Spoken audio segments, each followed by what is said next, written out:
ఈరోజు రెసిపీ వచ్చేసి ఆలు మీల్ మేకర్ పలావ్ అనమాట. ఇంట్లో కూరగాయలు లేనప్పుడు ఏం చేయాలో తోచినప్పుడు ఫాస్ట్గా చేయాలి అనుకున్నప్పుడు ఇలా మీల్ మేకర్ ఆలు అని ఈ రెండు పదార్థాలు ఉంటే సరిపోతుంది. పలావ్ చేసేసుకొని తినేసేయచ్చు, అంత బాగుంటుంది అనమాట. సో ఇంకా ఆలస్యం చేయకుండా ఎలా చేయాలో ఇప్పుడు వీడియోలో అయితే చూపించేస్తాను. ముందుగా అయితే మనం ఒక గిన్నెనైతే పెట్టుకోవాలి. ఈ గిన్నెను పెట్టిన తర్వాత మనకి సరిపడినంత ఆయిల్ అయితే వేసుకుందాం. పలావ్ కాబట్టి కొంచెం ఆయిల్ ఎక్కువే పడుతుంది, మసాలాలు ఉంటాయి కాబట్టి.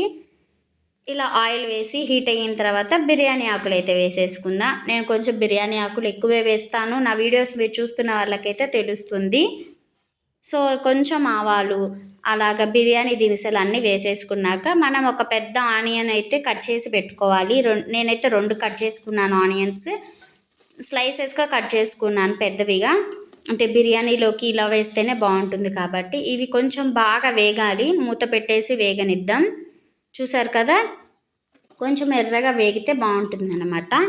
ఇప్పుడు ఇందులోకి మనం ముందు కట్ చేసుకున్న ఆలు ముక్కలు అయితే వేసేసుకుందాం. ఆలు కొంచెం ఉడకడం సరిపోతుంది కాబట్టి ఇందులోనే ఇప్పుడు మనం కొంచెం కరివేపాకు కూడా వేసేసుకుందాం. ఇవి బాగా కలిపి కొంచెం మూత పెట్టేసి ఒక ఉడకనివ్వాలన్నమాట. ఇప్పుడు ఒకసారి చూసారా, ఆలు కొంచెం ఫాస్ట్గానే ఉడుకుతాయి కాబట్టి. చూసారా ఆనియన్స్ కూడా ఎలా వేగాయో. ఇలా వేగితే ఇందులో ఇప్పుడు ముందు మనం వాటర్లో నానబెట్టుకోవాలి. మీరు హీట్ వాటర్లో అయినా పెట్టేసుకోవచ్చు, లేదా పొయ్యి మీద వాటర్ పెట్టేసి కొంచెం వేడైన తర్వాత మీల్ మేకర్ అందులో వేసిన ఒక పొంగు రాగానే ఆపేసుకున్న మెత్తగా వస్తాయి. లేదు అంటే చన్నీళ్ళల్లో ఇలా ఒక 5 నిమిషాలు పక్కన పెట్టుకుంటే ఇట్లా ఉబ్బుతాయి అన్నమాట. ఇప్పుడు ఇవన్నీ ఉడికిపోయిన తర్వాత మనం అల్లం వెల్లుల్లి పేస్ట్ అనమాట 1 స్పూన్ వేస్తున్నాను నేను. చూసారా, ఇప్పుడు ఇది బాగా కలుపుకొని ఆ పచ్చివాసన పోయేదాకా వేగనివ్వాలి. మూత పెట్టేసి వేగనిద్దాం. ఇప్పుడు ఈలోపు మనం దీనికి సరిపడే రైస్ అయితే నేను 3 గ్లాసెస్ అయితే తీసుకున్నాను. అవి నానబెట్టి పక్కన పెట్టుకుంటున్నాను అనమాట. ఇప్పుడు అసలు వేగిందో లేదో చూద్దాం. చూసారు కదా, నూనె అంతా పైకి తేలుతుందంటే వేగిందనమాట. ఇప్పుడు ఇందులోకి మనం ఒక టమోటా స్లైసెస్గా కట్ చేసి వేసుకున్నాను. ఇది ఆప్షనల్, మీరు వద్దు అనుకుంటే స్కిప్ చేసుకోవచ్చు.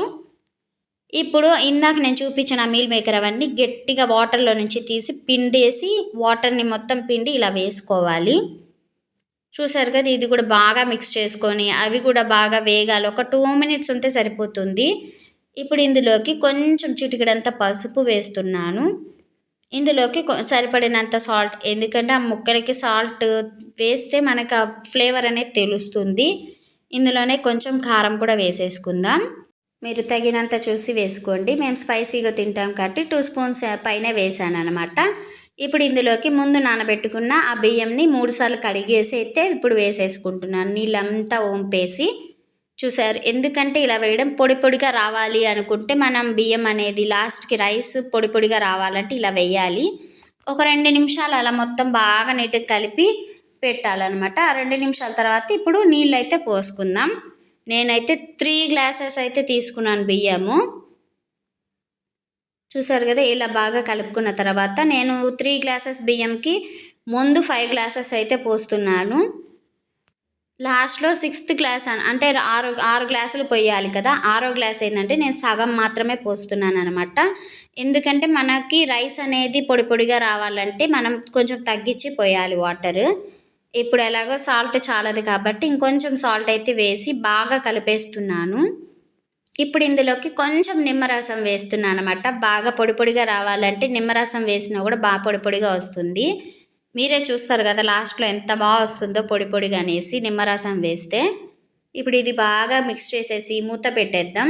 దీని మీద కొంచెం బరువు పెట్టేసి ఒక 5 నిమిషాల ముందు హై ఫ్లేమ్లో పెట్టిన తర్వాత ఒక 15 మినిట్స్ అనేది లో ఫ్లేమ్లో పెట్టాలి. ఇప్పుడు అంత 20 మినిట్స్ అయిపోయిన తర్వాత మీకు చూపిస్తున్నాను. చూసారు కదా, ఇంకొంచెం లైట్గా తడి ఉంది.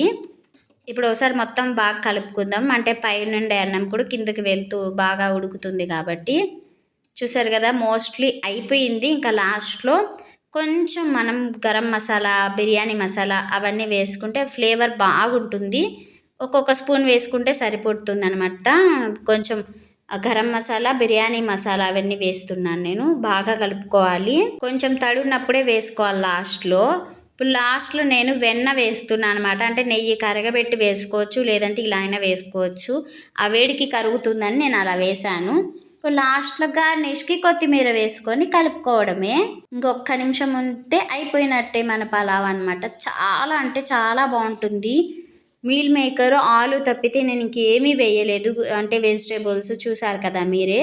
చాలా అంటే చాలా టేస్టీగా ఉంటుంది. చూసారు కదా ఎంత పొడి పొడిలాడుతూ ఎంత బాగా వచ్చిందో.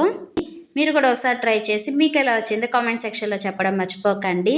అలానే ప్లీజ్ లైక్ చేయడం అస్సలు మర్చిపోవద్దు. అలానే మన ఛానల్ని సబ్స్క్రైబ్ చేసుకోండి. పక్కనే ఉన్న బెల్ ఐకాన్ క్లిక్ చేసి ఆల్ అని క్లిక్ చేసుకోండి. నేను ఏ వీడియోస్ పెట్టినా మీకు నోటిఫికేషన్స్లో వచ్చేస్తాయి. Thanks for watching. Bye bye.